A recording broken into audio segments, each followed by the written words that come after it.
On this episode, we discuss Happy Halloween Scooby Doo. That's right, it's our special annual Thanksgiving Halloween episode.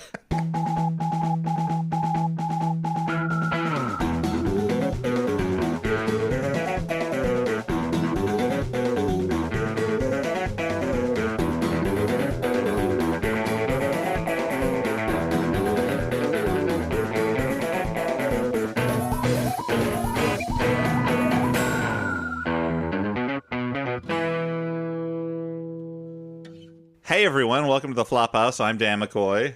I'm Stuart Wellington, you Shocktober freaks. Oh, Stuart, God. no, I think you're under a misapprehension of what time of the year it is. Wait, what's the name of the movie we watched? The name was Happy Halloween Scooby Doo. I'm Elliot Kalin.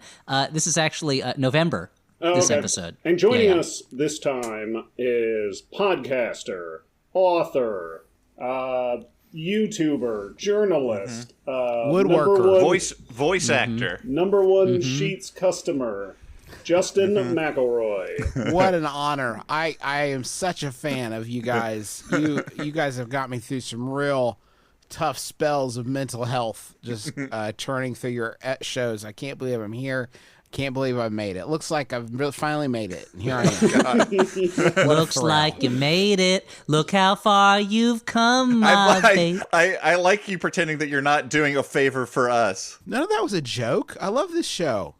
Oh, okay. No, this is a bit Dan does where he offends the guest immediately. Mm-hmm. He's like, why do you like the show, idiot? I'm not offended. It's a great...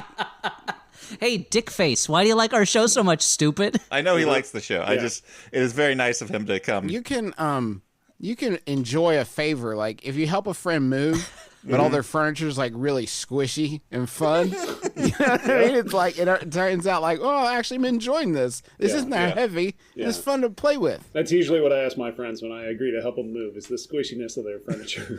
I have two questions. I say, one, is the furniture squishy? And two, is it like just soft or is it moist? Because I'd rather not carry the moist and stuff. edible, like in Willy Wonka's factory. So my hands are going to be really sticky at the end of it. Yeah, Willy Wonka's friends must have hated so much when they had to help him move, and they're like, just use the Oompa Loompas. And he's like, they're not slaves, they work for me. I can't just use them for my personal moving. Yeah, and it's like, why are you moving out in August of all months? All your candy furniture is going to melt in the truck. Why are you moving now? Well, this does bring up a key problem with the factory, is that room that's all just candy must, just attract a tremendous amount of lint, like small dead insects or live insects stuck to the candy. Mm-hmm. Like, he doesn't brace Charlie for it. And did you ever hear what happened to the man who got everything he ever wanted? What? For 6 months, he was really worked up about flies. 6 months of the year, it just flies. It is a big problem. You will not enjoy that time. Close it up, go to Aruba. You will not like that time And period. he goes, Charlie, I know what you're thinking. You just package that candy with flies on it and call it Wonka Bar Bugums. It does not work. I tried it. Nobody wanted Bugums. The candy with real bugs attached to it. It just didn't work. The Willy Wonka company missed a trick by not selling chocolate bars called Little Bit of Augustus, and there's just a little bit of Augustus Gloop in every one. Just a little bit of particulate. It's called Gloopies. Yeah. Gloopies. I mean, you gotta believe that he's well marbled and delicious. We're really showing our Western privilege in that we're making fun of the fact that people could be eating chocolate bars with insects or Augustus Gloops in them, and I think that's pretty fucked up. In many parts of the world, Augustus Gloop is a primary source of protein, and I think we need to respect that. Yeah.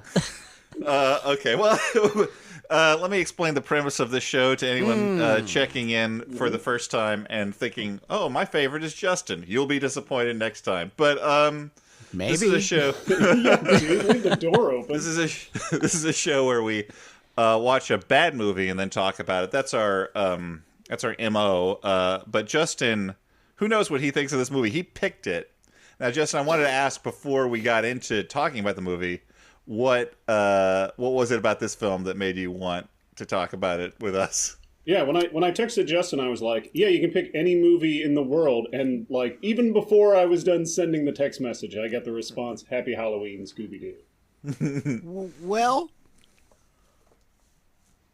I was watching That was it a at the long time pause. that you texted me. I was watching it at the time that you texted me. But But it was the third time I'd watched it with my children, and my rationale was this. One, I thought I'd try to do Elliot a solid and have a movie that he could watch with his children. Oh, thank you. I appreciate that. Yeah. Secondly, and I hope that the logic of this has been borne out now that you guys have watched it. It wasn't just sort of one-off, because I watched it again today. It's a bizarre flick. It is very strange. Almost every choice in this movie is so strange. And it almost starts to feel like, you know, those that one very funny Twitter writer who was doing the AI, like an AI generated script for an Olive Garden commercial.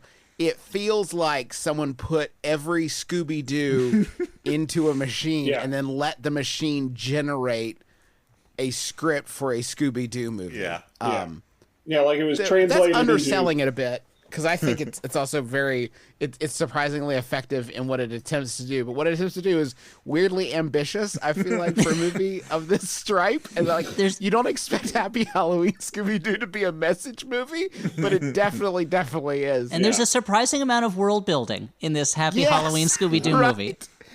And world borrowing. Yes, and crossover building. Now, Dan. And it's also kind of a Mad Max Fury Road, which you don't expect Scooby-Doo.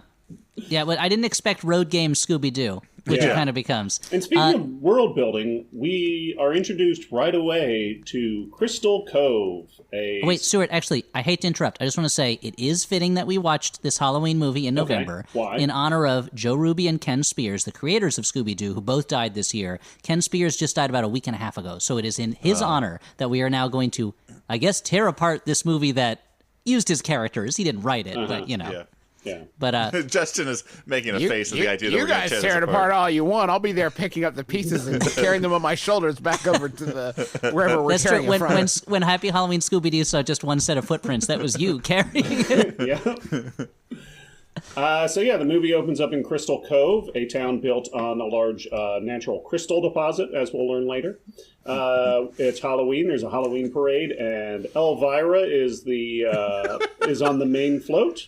You make it 10 seconds in before you are to one of the wilder picks in the movie. Y'all, this is a children's movie. Yeah. None of them know who Elvira is. Not a single child will know who Elvira is. They're going to think as a Scooby-Doo character. It's bizarre that when I was a kid, I knew who Elvira was, since her main thing was being like making death jokes and having boobs. And yet somehow this was a character I was aware of as a kid, but no kid now is going to know who Elvira, the Mistress of the Night, and because is. this is I assume because this is a movie for children, they largely take away the boobs. So just write that down in the notes. Yeah, Dan's mad that they de-sexified Elvira and Bill Nye. Well, that's what Dan didn't think Elvira's boobs were big enough. That's his big note to Warner's on this one. Warner's Animation. I have one general note. This is a world note just for the whole movie. Yeah. Elvira's known for her cleavage, and yet I didn't see. And that within that note comes a secondary note. In the scene where Daphne and Elvira switch clothes, we don't see that process taking place. That seems like a wasted opportunity for me, deviant art scholar Dan McCoy. That's going to hurt our international box office for sure. In your own words, Elliot, that is one of Elvira's main things that has been removed. I'm not saying it should be in the movie, but like even in her movie, the name I forgot. Elvira, Mistress of the Dark. Elvira, Mistress of the Dark. How could Dan remember that name for the movie? Yeah. She wins over many of the townspeople by doing a burlesque routine where her boobs spin her tassels around. Like Elvira knows that is a key component to her whole thing. And it is just wild that she's in this movie. It's wild. Yeah, wild. She's great. So she's the Grand Marshal, and she's on the main float. The Scooby-Doo gang, Mystery Incorporated is their name, are already undercover in costume, which is interesting for later, trying to, they think there's going to be a monster attack, or they're trying to prove monsters aren't real. Just about then, the Bomb Me shop explodes, and a hobgoblin pumpkin-headed character comes flying out and starts throwing pumpkin bombs and stuff. And I know what you're thinking. You're like, wait a minute. Is Scooby-Doo crossing over with Marvel Comics and their Jack-o'-lantern villain? Yeah. No, wrong comics universe, friends, as you're about to find out. Or, I mean, doesn't the Green Goblin throw pumpkin bombs? Yeah, but he doesn't have a jack-o'-lantern on his head. But jack-o'-lantern uses a lot of Green Goblin's old stuff. Green Goblin left a lot of his weapons all over New York because, one, he's a pack rat, and two, just in case, I guess he was in the NABE and he needed to switch costumes. And so, Hobgoblin, jack-o'-lantern, Demogoblin, they're all always borrowing Green Goblin's old stuff, you know. Okay, well... It's Scarecrow. Yeah, it's Scarecrow in Gotham It's City. It's Scarecrow, and you watch that and you think, when I first watched this, I thought, oh, this is a Batman crossover? Nope. No. Yeah. It's just Scarecrow. Just Scarecrow. I watched He's this branching with- out. You know, he's like, I don't just want to be a Batman guy. I want to be a little bit of everything. 90% of the time I'm watching the movie with Audrey, and 90% of the time she loses interest almost immediately. But she was on her edge of her seat for this one because she's a big Scooby Doo fan from way back. She actually convinced me to watch Scoob a while back. But she said, "Oh, it's the Scarecrow," and I thought she was just joking for a while because I missed the fact that they're like, "Oh, from Gotham," but no, it's actually Actually, Dr. Crane, not Fraser Crane, but what if? Wait a minute. Hold on. What if Fraser Crane was the Scarecrow's brother? Hold on a second. There's a third Crane brother. He's not in Seattle. He's in Gotham, and he's the Scarecrow. I got to see it happen. Okay. Yeah, so he's about to attack him with a bunch of drones, and then Fred uses a phone app that is not a trap to turn him off, and then they shoot him with a crossbow. Now, here's the thing I like about this right off the bat is now I have to assume that Batman and Scooby-Doo coexist in the same universe, which I love because I've been having some real issues with Batman lately as I come to realize that he is essentially a character who uses violence to solve a mental illness problem, and that his entire series is a long-running argument against empathy for anyone who commits a crime and in favor of just throwing them into an easily escapable asylum. But here, if Scooby-Doo exists in that world, then all bets are off. You know what? Maybe Batman's the right way to handle because this world is nuts. If there's just a talking dog who's also a pothead who solves mysteries with some teens who don't have families, then okay, sure, maybe Batman makes sense. So there's a couple of turnarounds. It looks like Scarecrow's Dead Man Switch is going to launch a huge new batch of drones, and then Shaggy picks up Scooby and uses him like an anti-aircraft gun, and he spits candy that is still fully wrapped out of his mouth. Yeah. And shoots down all of the drones. Yeah, they were terrified. They locked the doors to the mystery van, not allowing their teammates to get back in. And yeah, they've just been swallowing a bunch of fully wrapped candy for the last for the credit sequence. It's easier to animate. Yeah. Yes. Yeah. Now, I wanted to bring up. So, as always, it looks like, as always with Scooby-Doo, it looks like it's a supernatural thing. It's some guy with pumpkin powers. No, it's just drones and stuff. Were you guys, as kids, ever as disappointed as I was that every episode of Scooby-Doo ended with the reassuring message that monsters and ghosts don't exist, and it's just old men who don't want people to go to their amusement parks for some reason? Well, it is Scoob breaks with that tradition. There is actual, supernatural stuff going on, and it's my understanding that, some of the more recent Scooby-Doo versions have had actual supernatural stuff going on. I'm not fully up on Scooby-Doo's modern continuity, which is why one of the characters in this really threw me off when it turned out he was a continuing character. I mean, I understand, Scooby-Doo in general, I understand having affection for it in the way that I understand having affection for any old garbage from your childhood. But let's stipulate that the original cartoons were not very good. I think they have done some better versions of it over the years, so I hear, but... I don't, it is wild to some degree that this is, Scooby-Doo has been in syndication from the 1980s, and there have been so many different versions. He's the longest-running television cartoon character that there is. His show's been on the air in some form or another, basically, with few breaks since the early 70s, late 60s, and, considering when I think about him, his main thing that I can think of is this kind of shit brown color palette that is hideously unappealing. There's nothing visually appealing about the show. And also that every episode ends with them being like, uh-oh, a monster. Psych, kids, there's no magic in the world. It's just an old man in a mask. But this one really turned around for me, partly because it's a very colorful show. Yeah, it is a much prettier looking version. Yeah. I was actually going to say, I feel like the animation was a little bit herky-jerky and not particularly appealing to me, but then I don't watch a lot of animation for kids. How about you daddies out there? I would say middle of the pack. I mean, it's serviceable. It's certainly better than a lot of the animation you see on television is a lot fewer frames of much less animation. Per square inch. How's that? I would say that, like, for me, like, the limited cell animation was, like, the animation itself was not good, but I liked the brightness of the designs in it. So they save the day. They start to celebrate. The cops show up to take Scarecrow away. Velma has some verbal sparring with the Scarecrow, and he gives him a mysterious threat. Daphne uses a whole bunch of outdated slang and is behaving like she's drunk on white wine spritzers. Let's see. I found that whole sequence surprisingly funny, but at the same time I was like, who is Daphne supposed to be here? Like, what is her personality? Yeah. Well, Daphne is. Here's what I like about this. What I really like, other than this fact. Well, I'll talk about a lot of things I like. One of the things I enjoy about this film is that I feel like one of the things that has put me off of Scooby Doo to this point is that I feel like Scooby Doo has been meta at this point longer than it has been Scooby Doo. Right? Yeah. Mm-hmm. Almost all of our Scooby Doo media is like a running gag about how like a Brady Bunch movie style, like sort of it's usually writing this line between parody and earnestness, and I feel like this movie really doesn't lean as hard. It's funny of its own creation, right? What it does is it makes choices for each of these characters that is not necessarily referencing Scooby-Doo from 40 years ago, but is rather like it's making choices that let them be funny. So in this one, Daphne is very strange. I mean, Daphne is the oddball of the group, and Fred is funny not because he's referencing what a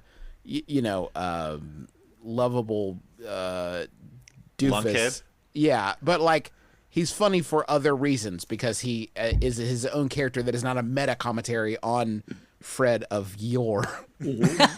Yield. No, I agree that, like, when we were watching this, we're like, oh, Daphne gets to be funny in this, because usually Daphne, I think, is the biggest blank in it. They're just like, okay, like, well, she and Fred both are just like, okay, these are like our pretty leaders, but I don't really know who they are. Yeah, and she's like effective, like she has skills and is the physical one.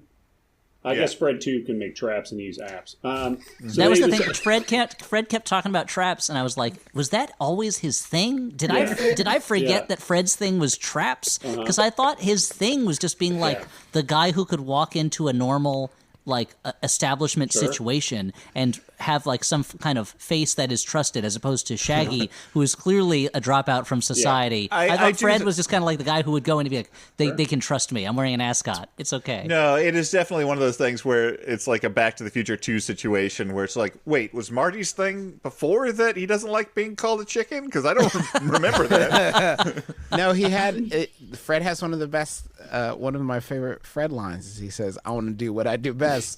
I'm going to do traps. So they decide to celebrate by going trick-or-treating. They talk about how they don't have costumes, which is weird because Fred is wearing like a half skeleton costume the whole movie. I mean, he's wearing the costume from Karate Kid that those kids were wearing on Halloween. He could just wear that skeleton costume.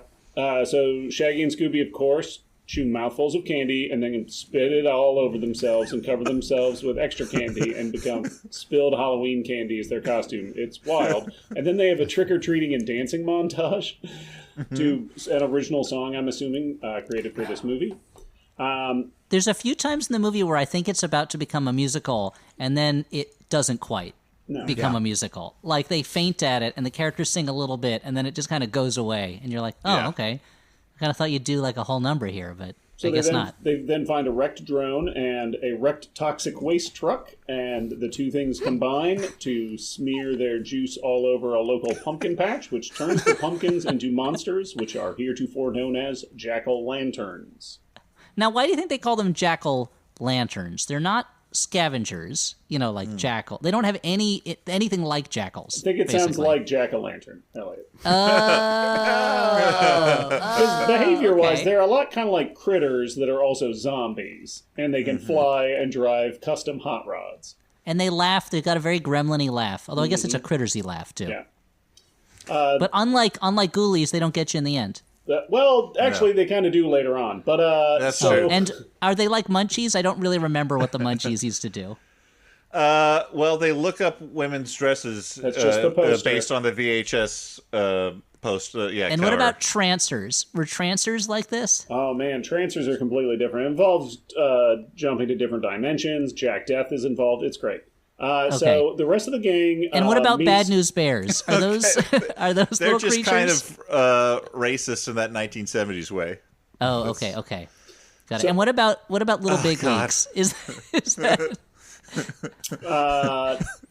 So while Shaggy and Scooby are watching the Jack-o'-lanterns origin story, the rest of the team meets the local sheriff, who threatens them and then takes away the Scarecrow, obviously for in case for defund.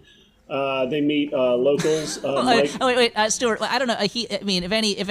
If any criminal seems to be in imminent danger that should be locked up at the moment, it seems to be the Scarecrow. Yeah, I mean, I'm not talking about the way that they're handling the Scarecrow. I'm just talking about the general sheriff's overreach and his ways interacting with these helpful teenagers. Okay. Fair. We meet a local father and daughter team, Mike and Michelle. Mike thanks them also known as a family, father-daughter team. They thank them for saving the town and offer to buy y'all a caramel corn later on. Well, we'll see if that ever happens. The gang.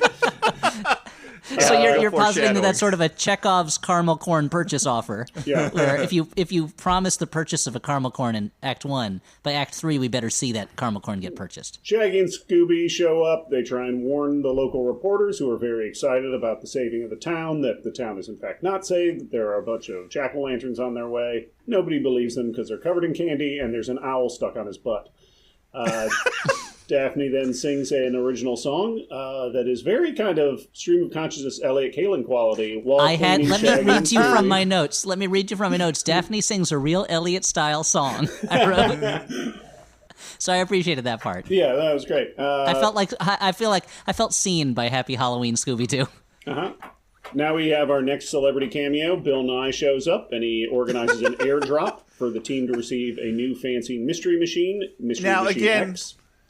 Again, I think this is a strange thing, because at one point, Bill Nye was sort of a figure for children. But at this point in history, I think he's mostly known for, like, appearing on CNN and sort of, like, throwing his hands up at the fact that no one believes in science anymore. But what is fascinating about it is that is what, if this movie is about anything. Yeah.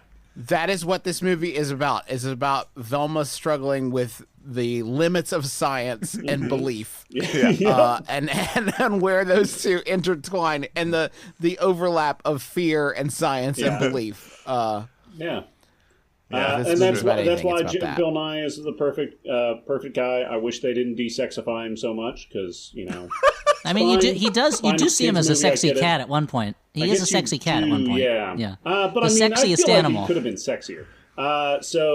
The new mystery machine is like a cool automated like robo-car that has arms. So Stuart, so your issue with their handling of Bill Nye is similar to Dan's handling with their issue of Elvira, that a character who is just radiating sexuality and is known for that has been neutered for a child audience.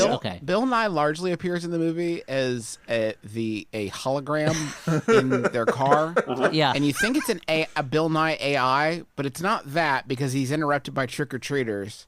One of them is dressed like Aquaman, who he then complains about the unbelievability of the Aquaman character, which means it's real Bill Nye. So Bill Nye's just sitting there as a hologram in the van. There's no call for it. He's just Twitch live streaming direct to their van via hologram. And here's the thing: we live in a world where now in this show where Scarecrow is real, meaning Batman is real. Aquaman. Bill Nye has a lot of issues with how Aquaman could exist, which implies either one, Aquaman is not real in this strange DC Hanna-Barbera hybrid, or two, Bill Nye is always writing letters to the local newspaper saying Aquaman is a hoax and I can prove it. The science doesn't make sense. Here's my 7-minute YouTube video on how Aquaman's not real. Fake news, Aquaman. Yeah.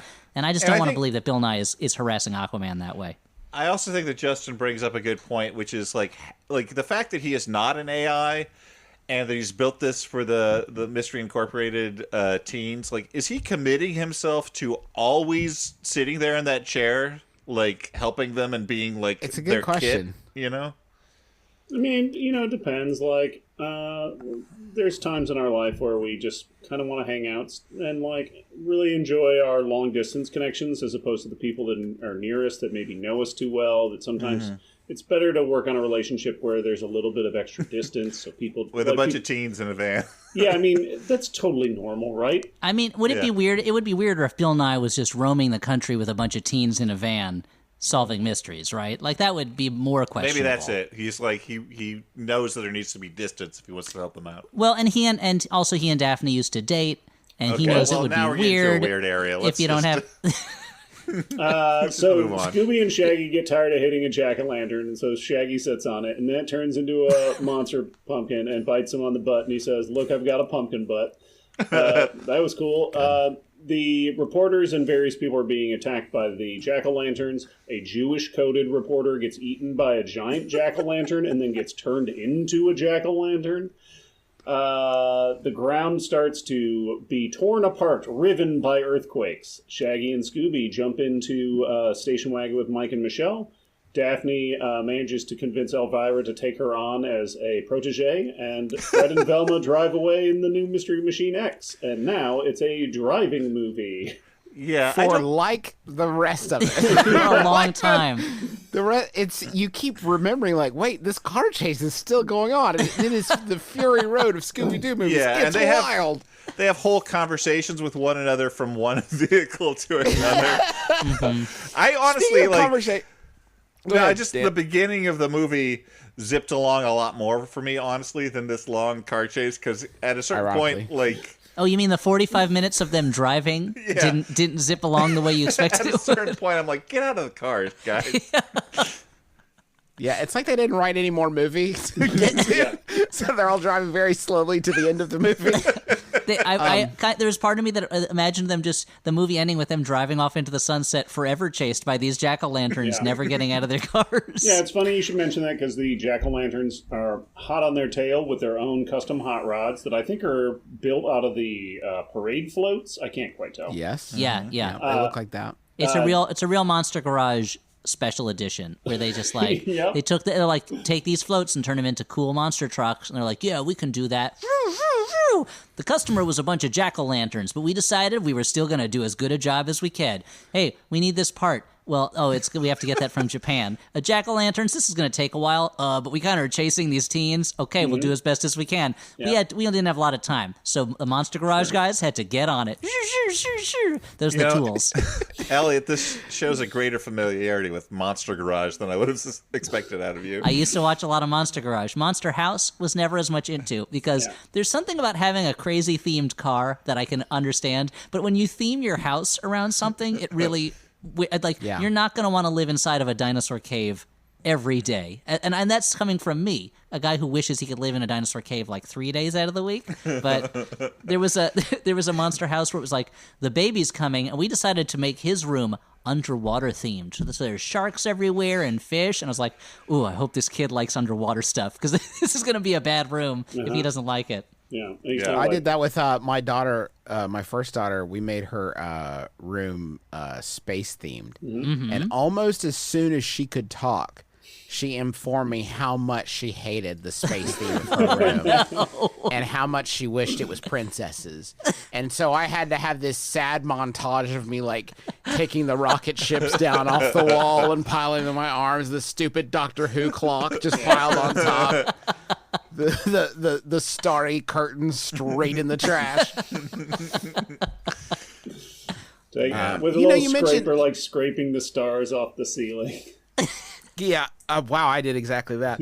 Can we take a brief diversion to just check in on Matthew Lillard real quick? I want to talk about Matthew Lillard, and this is celebratory. I am not ragging on him whatsoever because I'm envious in a way. 2002, Matthew Lillard plays the role of Shaggy Rogers in the movie Scooby Doo. And then Matthew Lillard was like, you know what? This is good for me. I'm just going to stay here if that's all right. Yeah. And everybody can go about their business. I'm just going to chill here. Except for appearing in Twin Peaks The Return briefly. Yeah, I'm going to dip in on David Lynch's Return to Television, and then I'm just going to... He's done other stuff. Yeah, he's done other stuff, but the fact that he just like... Even the last movie had Will Forte as Shaggy, and they were like, certainly Matthew's not going to come back after that. And he said, no, it's fine. I'll just come ahead back. It's And there was really like not a big deal. Like, well, not big, but like big for Scooby Doo internet controversy where they're all like, everyone's like, why are they getting Will Forte? You know, like Matthew Lillard has been playing this part since 2002. He has been putting in the work. I mean, yeah. He's great. And like Kate McCucci is so, she's so good as Velma. It's weird that she hasn't always been Velma. It's like, it's that sort of perfect. But I just think it's fascinating. Matthew Lillard's like, no, this is good. I'll just keep doing it. It's pretty easy, and I get money for it, and it's fun to keep being this guy. And I don't think we have a lot of, like, unless you want to look at like a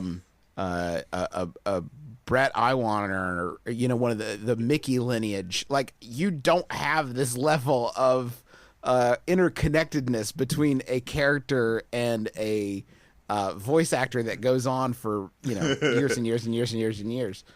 It's wild. It's always whenever they would have like a guest star on The Simpsons, then that character would become like a fairly regular or recurring character. Like I always think it's weird that Joe Mantegna like still goes in and they're like, yeah. Fat Tony's in this episode. Can you come in and record 3 lines? Yeah, sure, okay. Yeah, why not? Okay, no problem.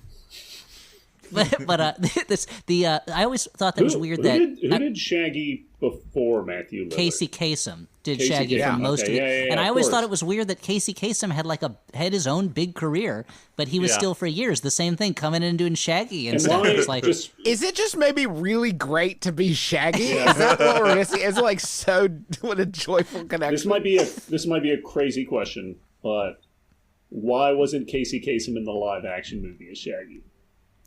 Well, I mean, by that point, he was either a very old man or dead. I can't remember which. The action and the live part both would have been challenging. Yeah, let's take a look at Casey Kasem and see how alive he was when that movie came out. Let's see. I don't he think was it's alive. fair for you to judge me. He was alive. It's a totally okay. normal question to ask.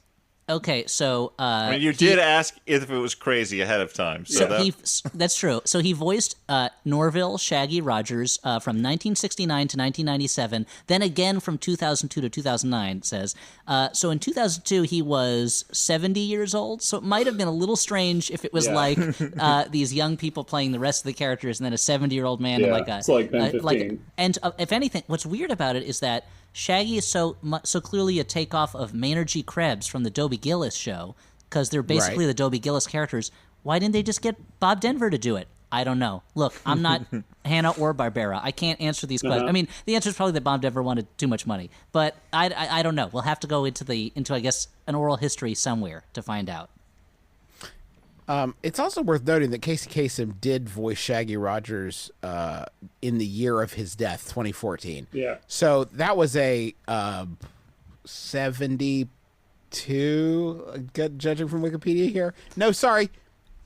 82-year-old man voicing the local teen, Shaggy Rogers. Yeah, the directors are like, okay, Casey, just remember you're a teenager.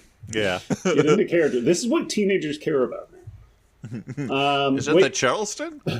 I always kind of assumed Shaggy was a little bit older than a teenager at this point. I mean, they're all supposed to be teens. Here's something that Wikipedia says, and I wonder if it's true, that Casey Kasem was at first uncomfortable about being assigned to Shaggy, as he had never before portrayed a hippie character. He wanted to play Fred, and Frank Welker, who of course has played Fred for the entirety, I think, of the run, wanted to play Shaggy, but instead CBS assigned them the other way. It's just like that old story about how originally Christopher Walken was going to play Han Solo and Bette Davis was going to play Princess Leia. And they decided at the last minute that they did not want Christopher Walken to play it or an elderly woman to play Princess Leia, you know. And originally Chewbacca was going to be played by the late Clark Gable. It's just amazing when you hear about who was going to play these roles. You know? Yeah. Okay. So back to the chase. Daphne uses a blowtorch to cut the parade float loose from the back of Elvira's car, which then runs into all the jack-o'-lanterns' hot rods, which explode like Mad Max Fury Road. So they get a little bit of breathing space. You know, they're still on their tail, but they got a little bit of room to breathe. Not as much room as in the movie The Chase, where Charlie Sheen and Christy Swanson have a sex scene while being chased by the cops. That's crazy. So they argue about being scared, whether or not it's logical or not. This is when Velma starts talking about mind palaces, and it's like, of course, it's 2020. If you have a smart character in your property, they have to talk about memory palaces, or they have to be able to play fucking chess on the ceiling. Like, or I don't buy it. I don't believe it. I gotta know they gotta be able to do things in slow motion. We just started watching that show, and we just watched the episode where she tears the canopy of her bed because chess doesn't work on a bed canopy. It only works on a ceiling. Yeah. Yeah. Oh man, that's great. I haven't finished Queen's Gambit yet. Does she play Lionel Richie, who of course has the strength of being able to sit on the ceiling while playing? The nutty thing is, like, I haven't watched that movie, and I just accepted that as like Stuart's crazy joke about a thing that smart people do. Yeah. I got crossover appeal. Okay. So they speed up. They catch up to the sheriff and the paddy wagon that is carrying the Scarecrow. It's quite a large van, to be honest with you. And it looks even bigger on the inside. Once they get inside it, it's like they're inside an office building. Yeah. There's so much room in there. The sheriff then gets overtaken by jack-o'-lanterns, and then... Oh, we skipped my favorite sheriff dialogue. My mistake. Explain, please. No, please, Fred and the sheriff are talking. And by talking, they're like yelling out the window, right?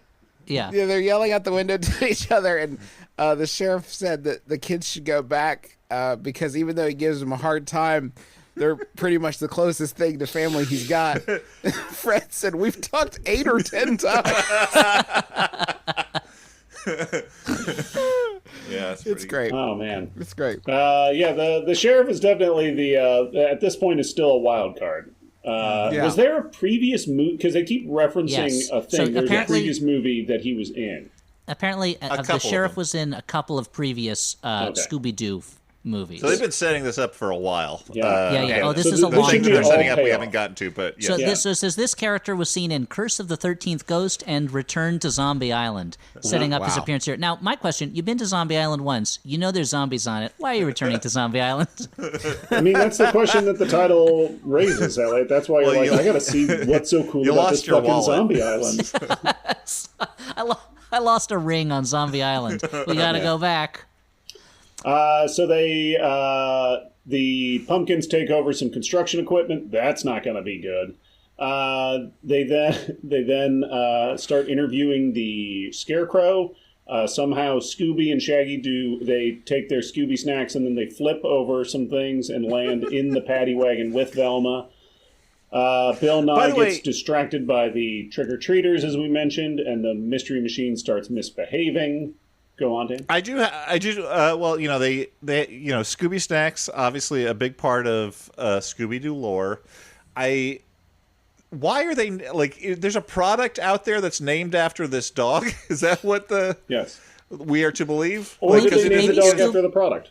Well, maybe Scooby is a brand of dog in this world. Not a brand, a breed of dog. Like maybe a Scooby is a kind of dog. Yeah, or brand. I mean, dogs are all working on their brands these days. They're all entrepreneurs, but it does seem it is a packaged product. It's not something they make. But maybe they named him after it. Like a dog. That's what Scoob suggests, right? I think is that he was named after the snack. Okay. Yeah. Okay. You guys think? Okay, real quick, just don't even think about it. Sure. Sweet or savory? I think savory. Yeah. Yeah, Savory. I think. Well, actually, I don't know. I don't know.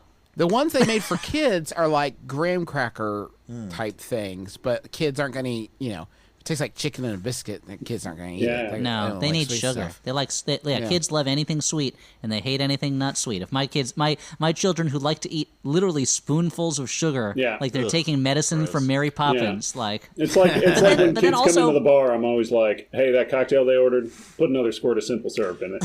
I gotta say, put some complex syrup in that. It's got to be real sweit. When I've been going the other way. When I was a kid, I only liked sort of like salty things, and I got a sweet tooth as I grew older, which explains my expanding waistline, I think. But Well, like, I was going to say, that's a bad time. That's when we're all least biologically capable of dealing with sweet teeth. That's when you want your savory teeth to grow in. Now, I always assumed Scooby-Doo was named after Savory teeth Scuba is my Dooba. least favorite Twisted Metal character.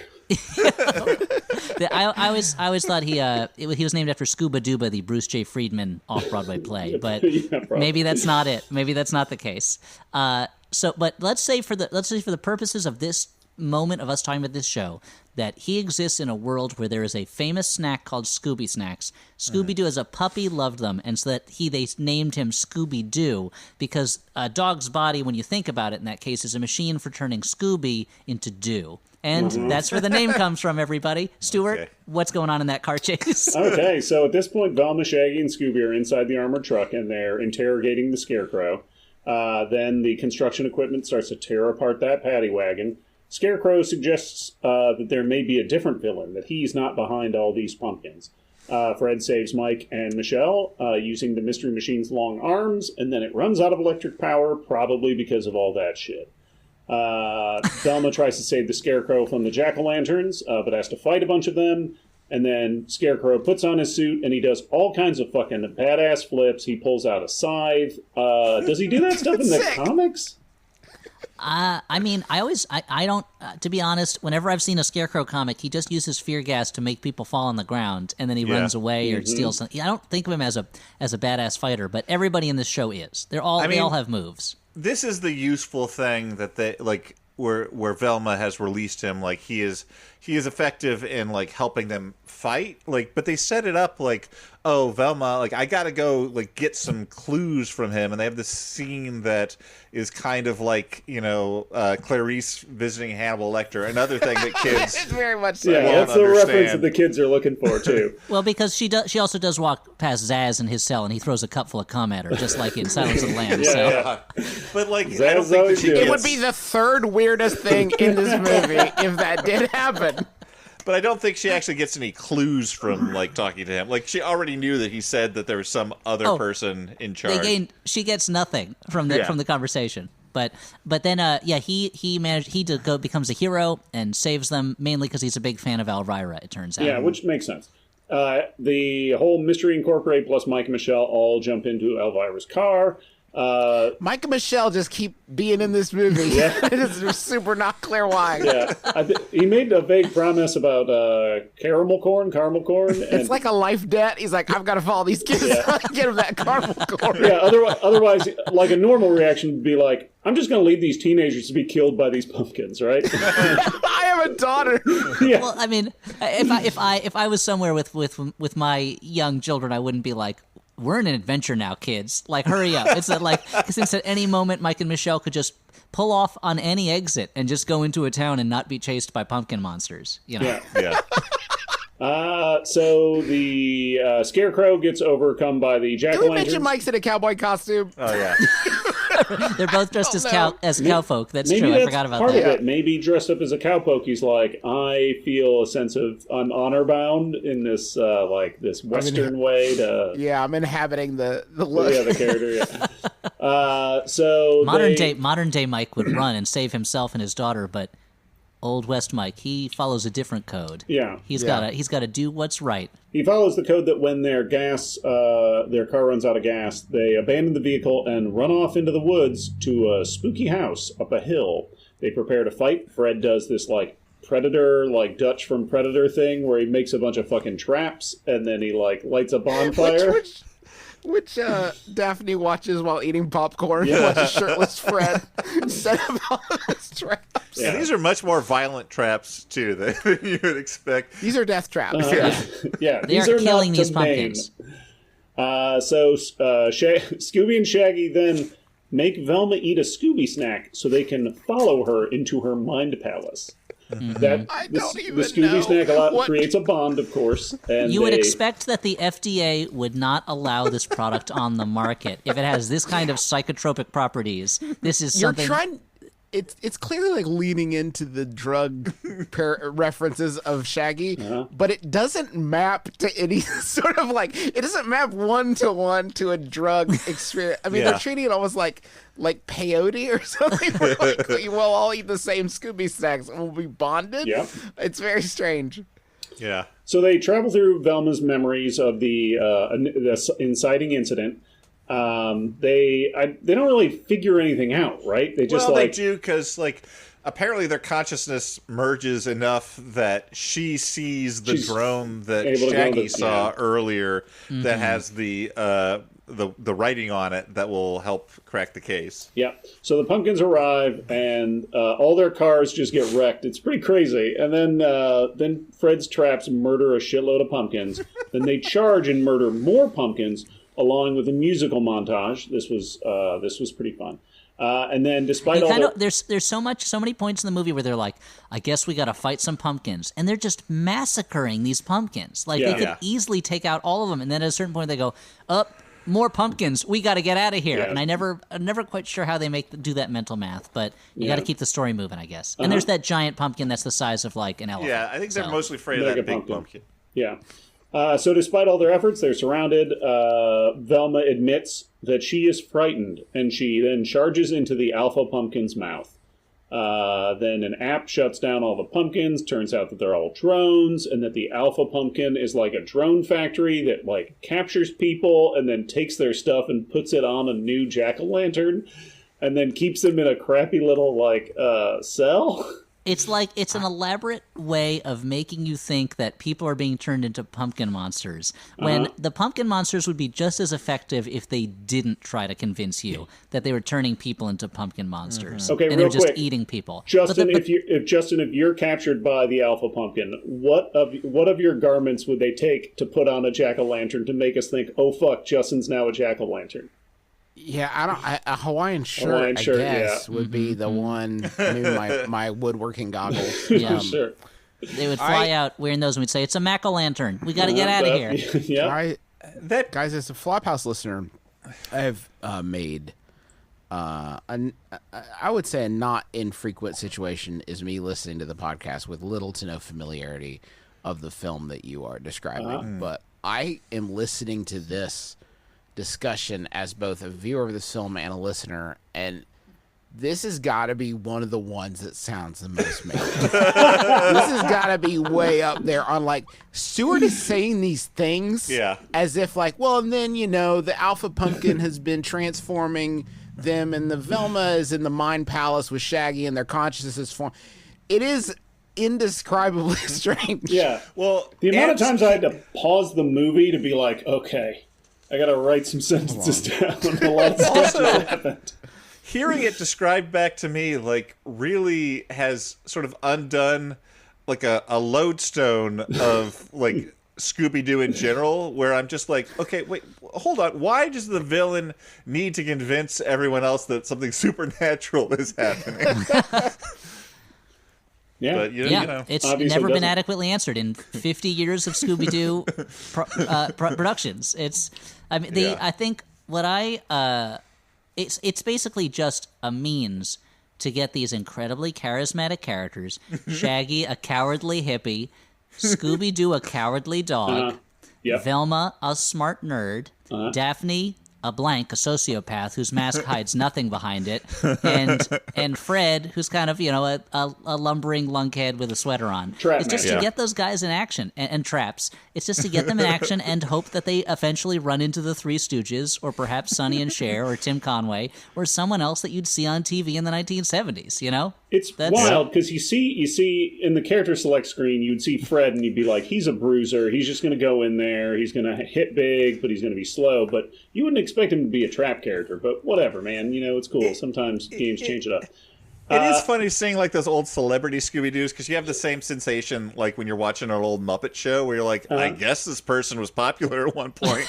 I don't know who they are. Like, sometimes you get a Mark Hamill, and then sometimes you get someone and you're like, okay, they were a dancer, I guess. I don't know. Like, along with Elvira, they almost at the end reference a celebrity crossover that literally no child will enjoy or appreciate. There's a Phyllis Diller nod that is absolutely bizarre. No reason to think that a child would enjoy that. So what would be the like modern day equivalent if Scooby-Doo was doing with celebrities now what they did then? Would it be like, I don't know, are they teaming up with Judge Judy, or are they teaming up with Jim Parsons? Like, who would it be? I actually have an answer for this because they the current series, or at least the most recent series, is called Scooby-Doo and Guess Who, which is each episode is with a new celebrity. So just recently we have the premiere episode was NBA basketball legend Chris Paul. Okay. And then there's the ghost of Abraham Lincoln is in the next one. I mean, that's There's a not crossover. That doesn't seem like a real guest star. I have to say. I mean, that's a pretty big get. If they can get him, I mean, I'd be excited. I mean, if it says Ghost of Abraham Lincoln himself in the credits, then yes, that's a huge get. But this is the so we've got the next one is Wanda Sykes, and then it's Sherlock Holmes, and then it's Ricky Gervais, and then it's Wonder Woman, and then it's Penn and Ricky Gervais Teller. is going to tell everybody to be atheists. Yeah, is it Ricky Gervais as himself? it's got to be, Guys, right? I'm going to tell you I'm just trying to tell you that it's Ricky Gervais and then Wonder Woman and then Penn and Teller and then Urkel from Family Matters. Wait, but it's Urkel or it's Jaleel White? No, it's Urkel. It's the character and then Urkel. Jim Gaffigan. Okay. And Weird Al. And Sia. Yep. I love the idea. No, this is good because it's like Scooby Doo and the Mystery Gang. They're like the Man Thing in the Marvel Comics, who's the guardian of the nexus of all realities. So who knows what could pop out of Barbarian, Howard the Duck. The Scooby Doo gang can meet anybody in any reality at any point in time. You know, that's pretty. That one week they're hanging out with Jordan Peterson, and the next week it's them and Justin Bieber, and the next week it's them and Rick Moranis. I guess these are just all Canadian people. Hold on. There's no limit to your mind palace. I'm losing it over here, guys, because then we've got what's described as comedy rocker Kenan Thompson. Okay. Comedy rocker. Comedy rocker. Batman. Whoopi Goldberg. Halsey. And then Mark Hamill. And then The Flash. And then George Takei. And then Steve Buscemi. Wait, Steve Buscemi's in it? Shimmy. Then we check it with Jeff Dunham.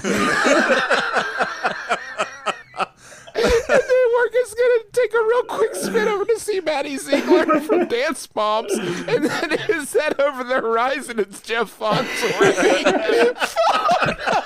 followed up by Malcolm McDowell. What? Malcolm? So it sounds like they literally put the names of every human being in the world in a hat.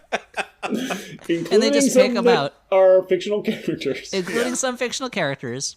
Guys, while investigating a werewolf attack on Broadway, the gang runs into actor and voice talent Christian Slater, who joins him on this heartbreaking song-filled musical mystery centered around the prom night that changed his life forever. And then it's finally Neil deGrasse Tyson. Heartbreaking. Holy Season 2 just kicked off, though. Make sure to get in there. Yeah. You're going to meet Casey Musgraves wow, and Morgan Freeman. Oh, wow. A team up I never expected, but this week we're teaming up with Billie Eilish, and next week it's Odysseus, and the week after that it's Arsenio Hall, and then the week after that it's Adam of Adam and Eve fame. Actually, it's Kristen Shaw and Joey Chestnut. Chestnut. Guys, wow, man alive! I'm so mad about It's if it continues in this direction, it's gonna be eventually Matthew Lillard, and it's gonna be Ouroboros. The shag will eat his own tail. That's when the Earth explodes. Yeah. Okay, so the sheriff reveals his crazy plan. It turns out the sheriff's the villain. No big surprise. So the sheriff's the villain. He has a crazy plan to spend millions of dollars to slowly become a local sheriff and be mean to some teenagers and then steal some crystals and then make more millions. Well, because he was a rich guy who the kids unmasked and got in trouble. Yeah, so that justifies his spending millions. I'm just saying it's a revenge plot. I'm not saying the sheriff didn't win the lottery and decide that he was going to spend that millions to get even with some kids. What I'm more concerned about is that the sheriff had illegally stolen the money or something. Well, so they track. But can I say, like, he's already failed once at this, like, I'm gonna have a supernatural scam thing. Like, why? If he's gonna have revenge on the kids, why not just show up and shoot him? Hey, look! Scorpion keeps getting caught by Spider-Man, but every time he breaks out of jail, he puts that damn tail back on and just tries to hit Spider-Man with it. Like, people get stuck in cycles, you know? Yeah. Yeah, because after a while, you're like, I spent so much time on learning how to use this fucking scorpion tail. Yeah. I don't want to try and do something different. He's like, I'm too old to learn a new employment skill. This is just man. what He I do. He didn't want to change his Twitter handle. That's the whole thing. Why do you think I'm still a comedy writer? It's so hard for me to get at Scorpion1. I can't. Yeah. So they track the sheriff's phone. They try to catch him, but the Scarecrow's already got him. His car's been abandoned. They wander. It's just implied that the Scarecrow has taken him to torture or kill him. Like he's just gone in the Scarecrow's clutches. Yeah. So they then wander down the street with Elvira. They happen upon a Halloween party. They argue with the host, who keeps inviting them, and they keep trying to come up with excuses for why they shouldn't go to the party. At this point in the movie, I was like, why is the movie still happening? Yeah. Why aren't they just joining this party? Why are they so resistant to being at this party? Shaggy and Scooby see a snack station, so they start to drool so much their drool becomes a river, and then they stand up surf all the way to the snack station. Elvira reveals that she realizes Daphne's whole reason for trying to be mentored by Elvira is that so that she could take Elvira's clothes and be Elvira for Halloween. So Elvira gives Daphne her wig, which is actually a monkey, and then wanders away. Well, also, let's be clear. At first, they're like, hey, was your plan to take Elvira's clothes for a costume? And then it becomes implied that it's more like a single white female situation. That's when they to steal Elvira's life. That's when they mention Phyllis Diller. They say we went on 3 mysteries with Phyllis Diller before we realized it was Daphne. So Phyllis Diller's body is just in a freezer somewhere while Daphne was running around with her clothes. But yeah, I think the moment when Elvira takes off her wig and it's revealed to be a big ape that sits on her head was I think when the movie kind of entered a new realm for me. Yeah, bald Elvira wanders off and sort of gives an outro to the movie. Yeah, a little Crypt Keeper outro. Her head turns around and she's got a scary face.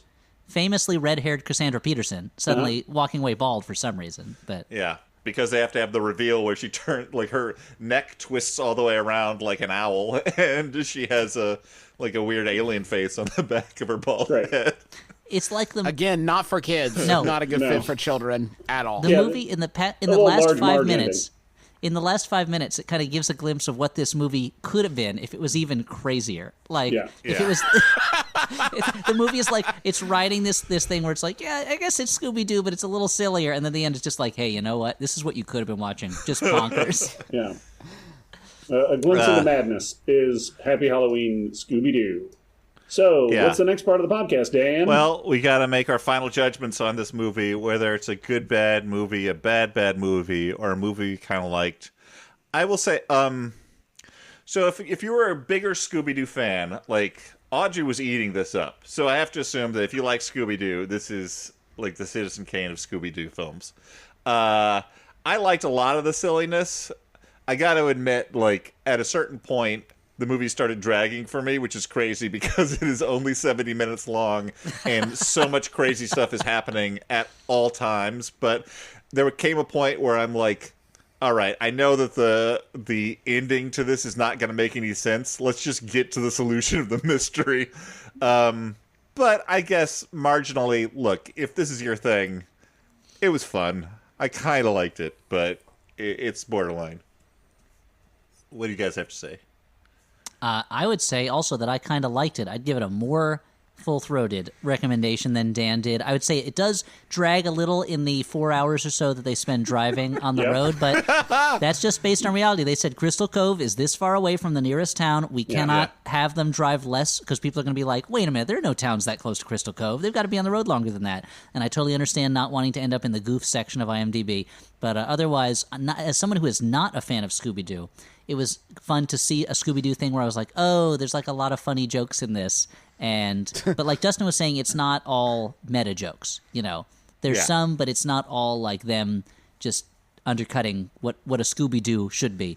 And until we get that gritty, realistic reboot of Scooby-Doo a la Detective Pikachu, then this is the best we're going to get. So I say I kind of liked it. Yeah, it's basically that Venture Brothers episode. I think I'll join you guys. I'll say it's a movie I kind of liked. I will say that trying to write a plot summary for this movie was like Pecos Bill trying to lasso a fucking whirlwind. But stuff certainly happened. Yeah. And Justin, I think you might be the most positive. Well, it's just, you know, as you watch enough animated films as a parent that so many of them are, and Elliot can attest to this, so many of them the work has not been put into not even making it something adults can enjoy, but just like a functional piece of entertainment. Yeah. That when you stumble on something like that, it's almost kind of a nice surprise. Like, we turned it on around Halloween because, I don't know, Scooby Doo, it's a new Halloween movie, and it, whatever, kids, they watched Scoob and enjoyed it, which doesn't speak well of their character. But they have two parents. I'm only half of their parents, so... So the whole time they were clapping and laughing at Scoob, you would turn to your wife and say, "These are your genes. This is These your are, genes. This is not my genetics." It's like it's just kind of a relief when you find something that's like, oh, somebody actually tried on this. Like, somebody actually put the work in and made some good jokes in here. I can watch this 30 times and not be driven mad. So yeah, on that basis, I think it's a quality piece of entertainment. You're not going to go in getting your guts busted constantly as an adult, but if you go in a little in the right frame of mind, there's a lot of fun stuff going on. It is surprisingly there's a lot of adult comedies that do not deliver as many laughs as this film does. I will say that we're in a stage in Hollywood where actually funny comedies are pretty hard to come by. So this will have to do. This will have to do. Screams the quote on the box from Just a Minute. This will have to Scooby Doo. In a world bereft of truly funny adult comedies, this will have to Scooby Doo. That's the name. That's the name of the next film. This will have to Scooby Doo.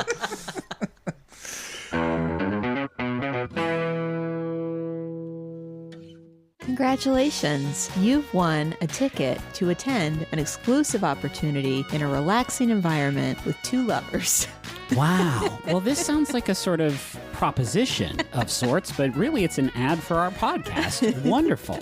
It's a show we do here on Maximum Fun where we talk about things that we like and things that we're into. I'm Rachel McElroy, and you just heard Griffin McElroy, and we are excited for you to join us as we talk about movies and music and books. Things like sneezing or the idea of rain.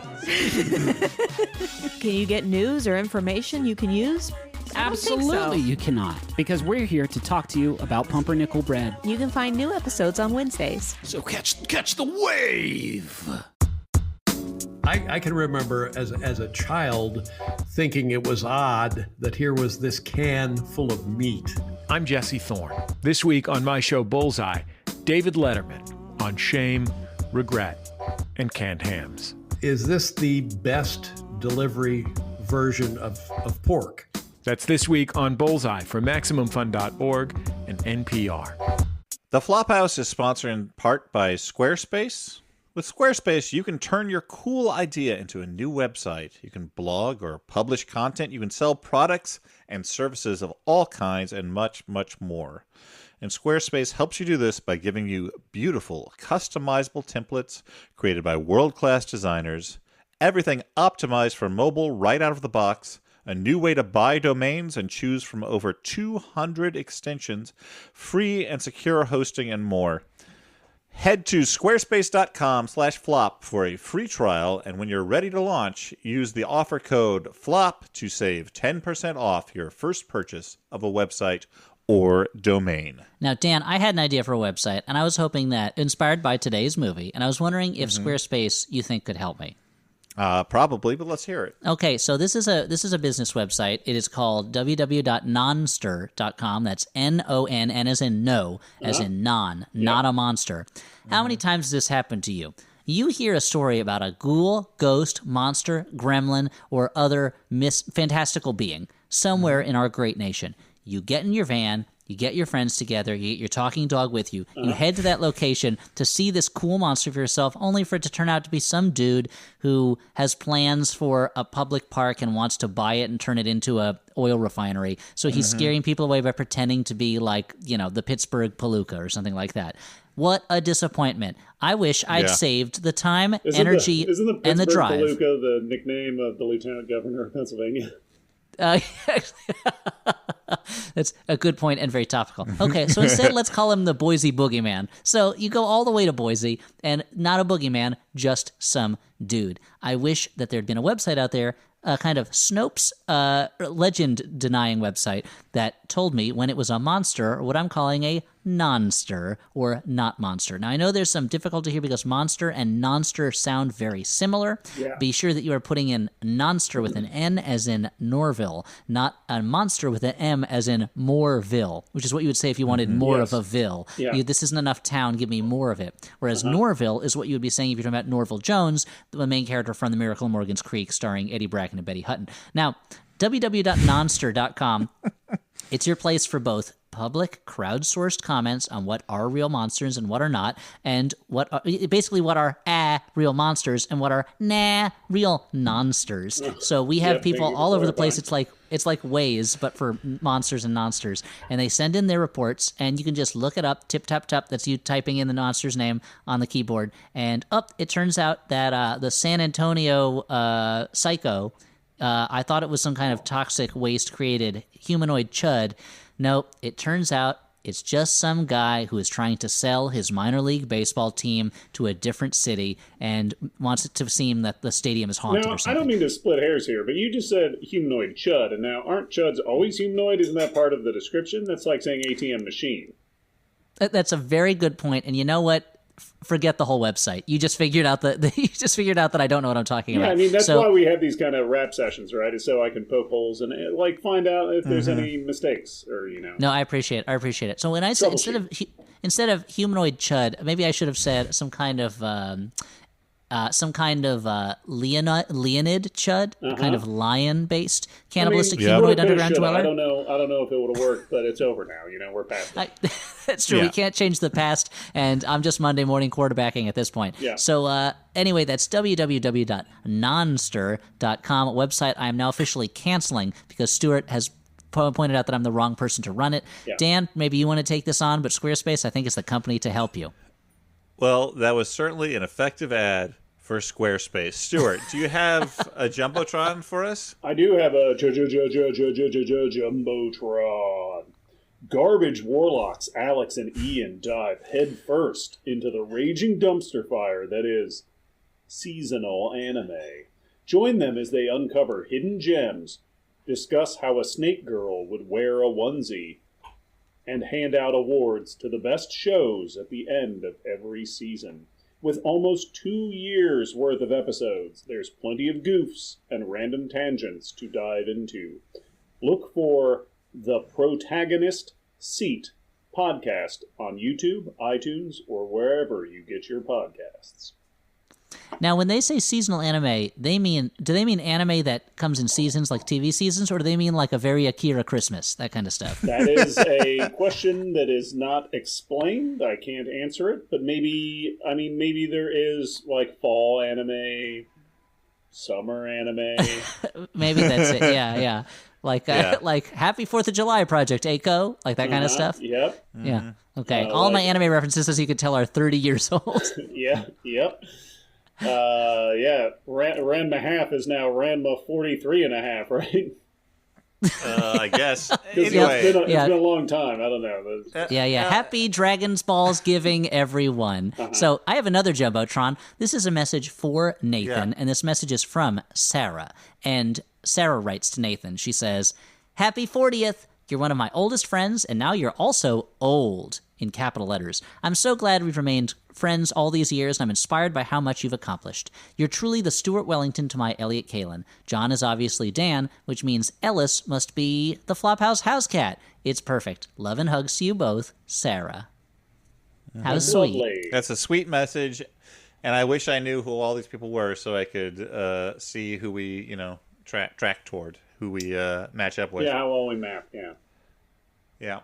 So guys, Sharko and Hippo is still available. Stuart still owns some bars. I mean, Sharko and Hippo, for people who are just checking in, is a book that I wrote. It's not. Otherwise, that sentence that Dan said would, though true, would seem completely incomprehensible.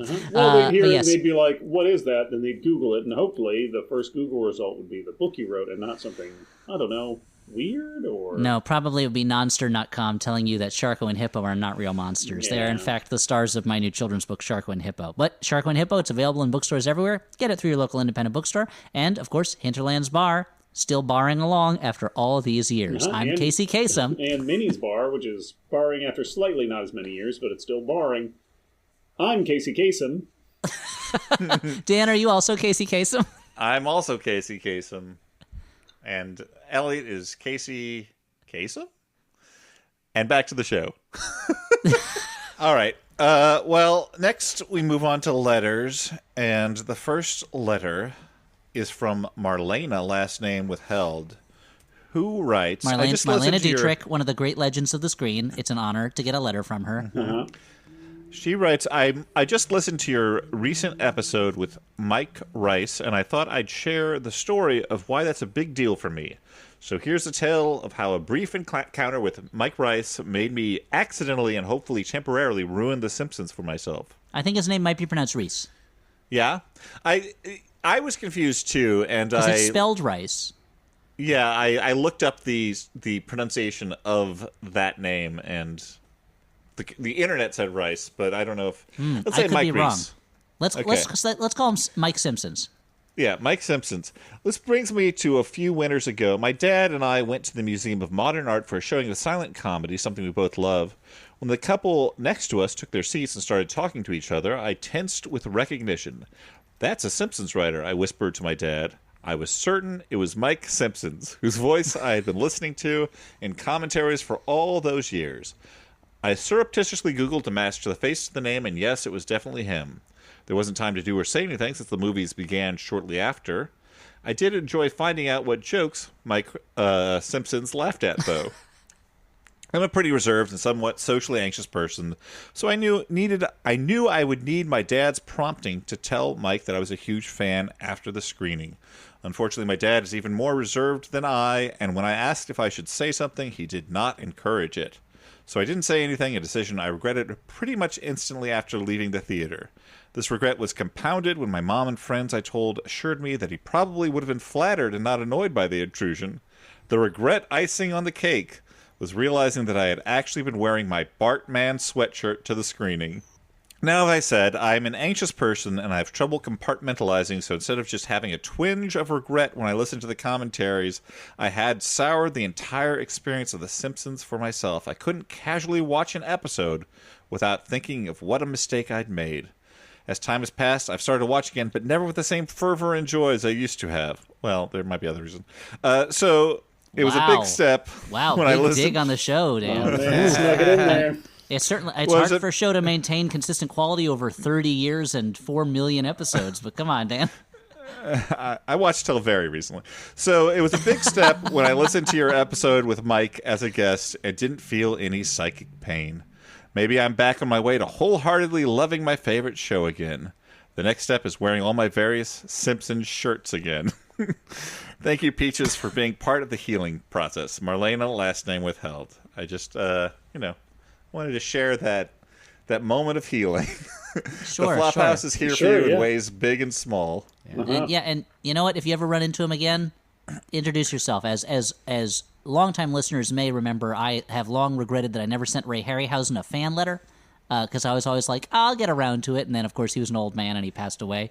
But the way to do it, just a tip for next time, is not to do it the way my grandma does, where there was more than one occasion where she and I would be at the theater, me and my grandmother, who I love, and Wallace Shawn from Princess Bride would be in the audience, and she would ask me who he was and what his name was, mere seats away from the man himself. And I would try to surreptitiously say, oh, that's Wallace Shawn. What's his name? His father was the editor of the New Yorker. What's his name? And it was always excruciating, and then after the fact, I found it pretty funny. And also, famously kind of a grumpy man. So I'm sure. Oh yeah, sure. I'm sure he did not enjoy having an old woman loudly near him question who he is. I have long tried to encourage people that, like, if you see someone whose work you enjoy, I don't care how famous they are. I think everyone always likes to hear, I like the things you make. Yeah. That's a little, like, even especially if you're having a kind of a bummer day. Yeah. I think that's all. I can't imagine a situation where I wouldn't want someone to be like, good. Yeah. You're good. Yeah. As long as you don't the CD, bend their ear, I think I agree with you. Yeah. Yeah, the seedy underbelly of that advice is that one time I was at the LAX and I saw John C. McGinley, and I thought, I'm going to go over there and say hi to John C. McGinley. I love John C. McGinley. We're in line at the thing, in the TSA line, so, like, we kept serpentining past each other, and I had all these opportunities. I'm gonna do it now. I'm gonna do it now. And afterwards, I was kicking myself. I was like, damn it, should have said something to John C. McGinley. And as I was boarding my plane, I realized in my head, I was John C. Reilly. And if I had gone up to him, if I had gone up to him, I would have said, Mr. McGinley, Mr. McGinley, I'm sure you get this all the time, which I doubt he does because his name's John C. Reilly. I would have been stoked to see John C. McGinley too, but it was I saved myself that time. Jumped into some like Scrubs scenes and stuff. And... That's why it's always a good idea, as the letter writer said, to Google the person just to make sure you get everything right. I would say judge the vibe, see if they're in a good mood. I did see Adam Scott at Tootsie, the Broadway show of Tootsie, and afterwards, like, I was very close to him, and if I had been one person closer, I would have told him how much I love Piranha 3D, which is not ironic. But he kind of looked like he was keen on getting out of there and not being... Impossible. He saw Tootsie. There's no way that's possible. Well, I was probably still laughing. You would have been the second best part of his night after seeing Tootsie. Well, I mean, it's kind of famous among Broadway hounds that he was lobbying very hard for the lead role in Tootsie and did not get it. And he went to every show just to scowl through it and think about how much better he would have been in that role. That was the guy from Crazy Ex-Girlfriend, right? Who actually played it? Yeah, I think so. Yeah, Rachel Bloom. Okay. That's not a guy, and it's not the person who was in Tootsie. That's the star of Crazy Ex-Girlfriend. Yeah. Mm-hmm. Second and final letter of the evening or morning, whenever you listen. Amy, last name withheld, writes. Amy Adams. Again, hugely impressive. Yeah. I'm writing to ask if you could all name a pet after any character from a movie. What name would you choose? Thanks for the great podcast. Amy, last name withheld. I got to say, my last two cats have been named after old movie stars, not necessarily their characters. In one case, named after the character that came to be identified with them. My first cat, Lulu, was named after Louise Brooks, who was often called Lulu because of her character in Pandora's Box, and we called her that because early on, Lulu did not make any noise, and we thought, is this cat mute? And so a silent film star came to my mind. And Archie is named after Archie Leach, which is Cary Grant's real name. But guys, do you have characters from movies you would name your cats after, or dogs, or pets of any kind? Sure. I mean, the main reason why I think Charlene's not going to let me ever buy a dog or adopt a dog is because I would 100% name them after the most noble of all the Jedi. That's right. Key Doggy Mundi, or Key Doggy Doggy, or Dog Addy Mundi. I haven't decided which one I want to go with. Or Rodney Doggerfield. Dogny Doggerfield. That's already taken, and also not a character. That's the actor. I'm talking about the character, Key Addy Doggy. It's kind of the character he played eventually, you know. That's true, yeah. Yeah, I'd probably, you know, The Thin Man is one of my favorite movies. Of course, I'd name it after the titular Thin Man, Claude Wynant. So my dog, Claude Wynant, or maybe it's a fish or a cat, that's what I'd name him. Or her, Claude Wynant. Sorry, Clyde Wynant. Probably Teddy KGB from Rounders. Sure. Because the pet's accent is outrageous. I'll splash the dog food whenever I want. No, it just seems like it would be fun to have a dog named Teddy KGB. Sure. It would be good now that I think about it. I came up with that in the moment, but I think it would be. Sometimes that's the best ones. I mean, Scooby Doo tells us, as we've postulated, that a dog is named. That'd be a good one too. Scooby Doo is named after dogs are named after the foods they like best. So I guess if I had a dog, he'd be named Pill Wrapped in Cheese. Okay. Does that mean I have to start calling my 2-year-old Old Pringles? Yes. Because that's her whole thing. Carpet Pringles. Get over here. We earlier before recording this, my family and I, we went out to play some baseball at the local rec center. and just the family. And my younger son, the 2-year-old, was holding a rice cake. And every time a tiny grain of rice cake would fall on the ground, he would scrabble for it. That was the one he wanted to eat the most, and I'd have to pull it from his hand and throw it away. And he literally has a whole rice cake in his hand, but it's like each grain in the dirt is what he wants to eat.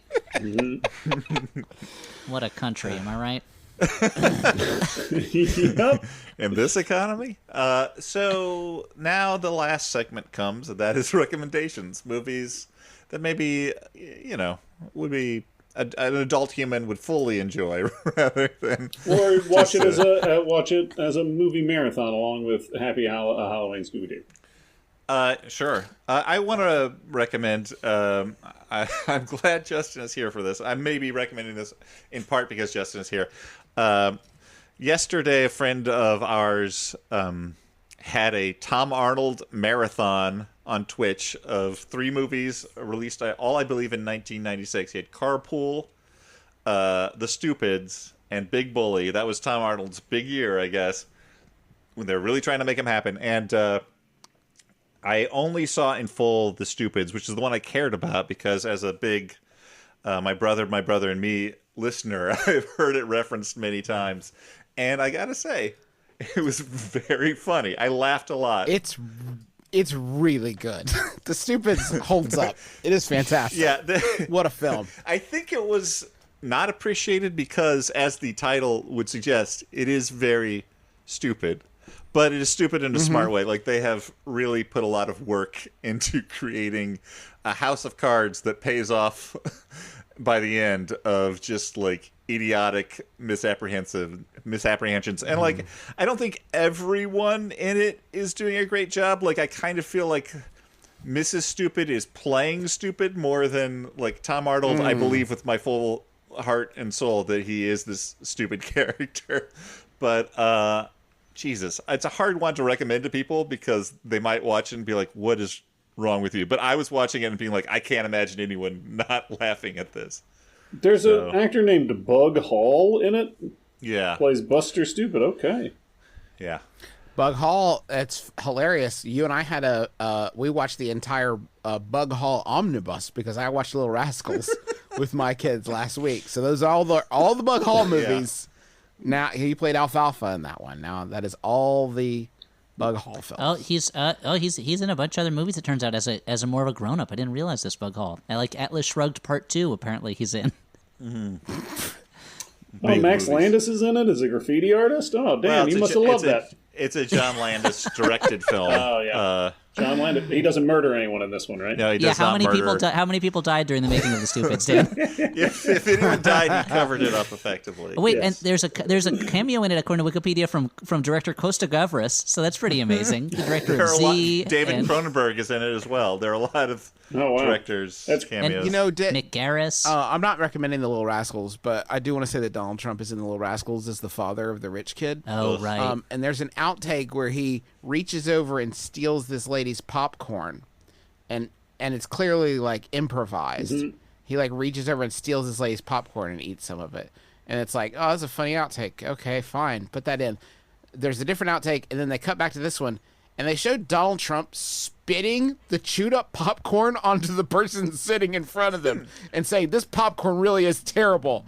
That is not improvised. That is just what he was doing with his human life. And they caught it on film, and they just put it in the outtakes. He was really a terrible person. We'll slice it here. Yeah, always. It's not like power drove him mad. He was always a bad person. No, he sucks always. Dan, the Wikipedia list of celebrity cameos for The Stupids, it makes me want to see it because it's almost like a Scooby Doo series. Because it's like you got Jenny McCarthy, okay, it was made in the 90s. Then you've got Atom Egoyan, Norman Jewison, Robert Wise, Guido Pontecorvo. This is John Landis was really calling in all of his director buddies to be in The Stupids. A lot of very, very strange jokes in it that you would not expect. Yeah. But, that sounds great. It's funny you mentioned David Cronenberg. I'm going to recommend a movie called Possessor, or Possessor Uncut, which is directed by the son of David Cronenberg, Brandon Cronenberg. It is a nice little gross thriller. It's kind of like if you took a laser disc of a Christopher Nolan movie and kind of like pressed your thumb on it to slow the whole thing down. It's high concept about an assassin who, using technology, transfers her consciousness into somebody else's brain and then uses them to kill people. And it's super slow and gross, and I liked it a lot. So, Possessor. Stuart, I want to say, if that's what I would have recommended. I just watched it. That's what I would have recommended if I hadn't decided to throw caution to the wind and recommend the Stupids. Yeah. Should I go next? Sure. I'm going to recommend a film drama from the early 70s. I'm going to recommend a movie called Cinderella Liberty, starring James Caan and Marsha Mason, with Eli Wallach in a supporting role. And this is a movie that I had been wanting to see for a number of years because I could not understand the title, Cinderella Liberty. And it turns out it's because that's the name. Just two different words. It's just two different words to throw them together. No, it's what they call when you are on shore leave in the Navy, but you have to be back at midnight. So you don't have a full night, you just have to be back at midnight. James Caan is a sailor who has shore leave in Seattle and falls in love with essentially a prostitute who has a teenage son, and finds that his records have been lost by the Navy. This is the 70s. It's literally a paper file that they can't find. And so he's stuck there and can't be put on another ship. And he forms a relationship with her. And it is a real, sometimes funny, sometimes serious character study of these characters. And I liked it a lot. And it was fun seeing James Caan playing a character who is not like a blustery, tough guy. Yeah. And so I liked it a lot. It's directed by Mark Rydell, who also directed one of Dan's favorites, For the Boys, starring Bette Midler. So that's Cinderella Liberty. Justin, what would you like to recommend? There's so many. I only get to do this show once, and I've seen so many movies that I'd like to recommend. But you know what? I'm going to go with. You could come back. I don't know. At the start of the show, you were pretty sincere about not having it back on. Yeah.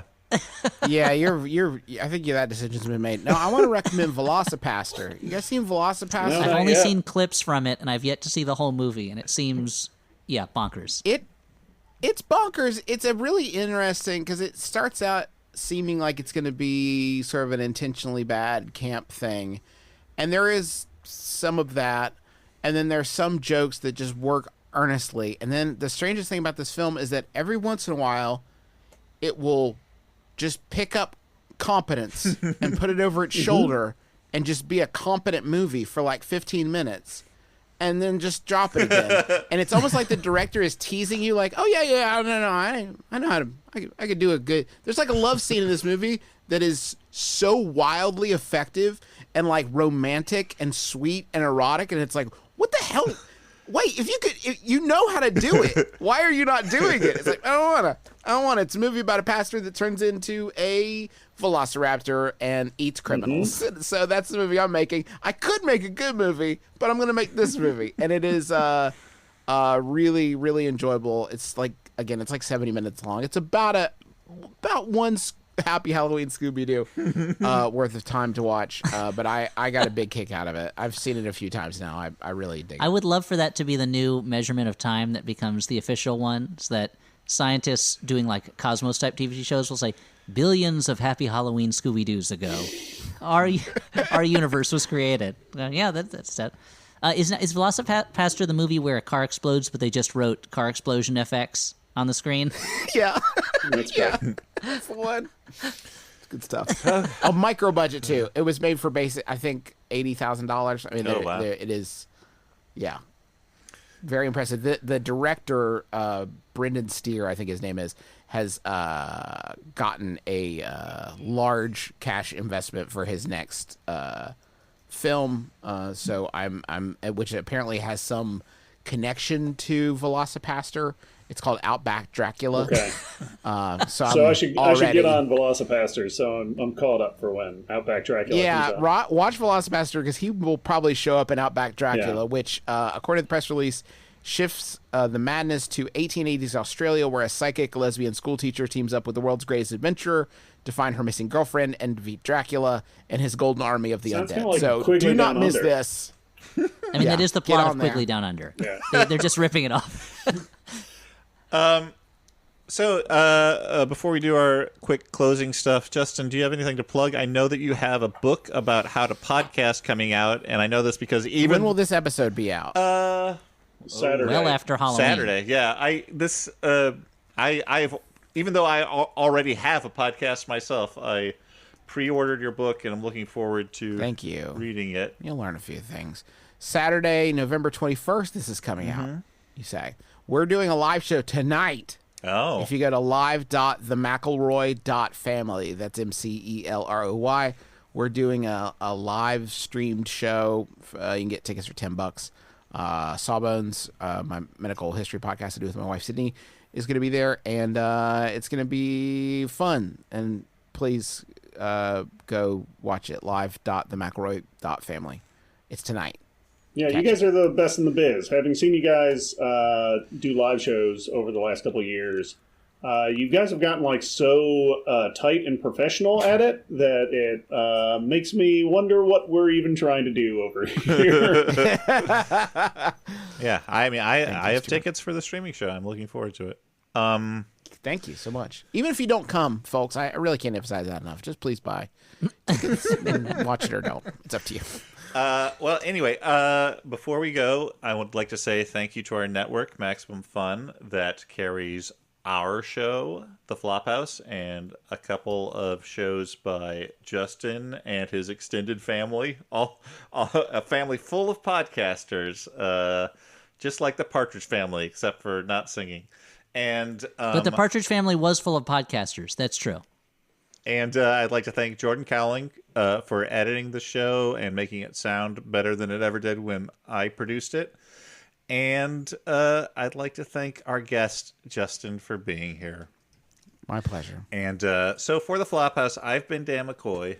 I've been Stuart Wellington. I'm Elliot Kalin and continue to be. And that's Justin McElroy. I'm Justin McElroy. Do I say that's a weird thing to have a guest do? I'm Justin McElroy. Yeah, you can give us the post-mortem afterwards about how we're doing. Oh, Okay. Charlene wants That to was say weird. I'll do a now mortem. Hey, Charlene. Okay, now that's Am I not supposed to do? Now that was a weird thing for a guest to do. 100%. yeah, that's on Justin. The first thing was on us, but the second thing was on Justin. You All right, listeners see can y'all see next that, time. right? Bye. I've got a piece so bad. This is the end of show. I'll end it. And this has been Flophouse. Keep reaching for the stars. Okay, well, we'll let you go. Bye.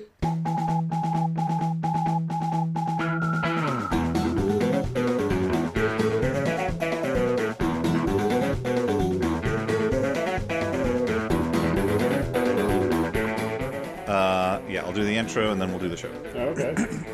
Good order. I'd head to the outro right after that, though. I don't want to tell you your business. So many burns. Okay. MaximumFun.org. Comedy and culture. Artist owned. Audience supported.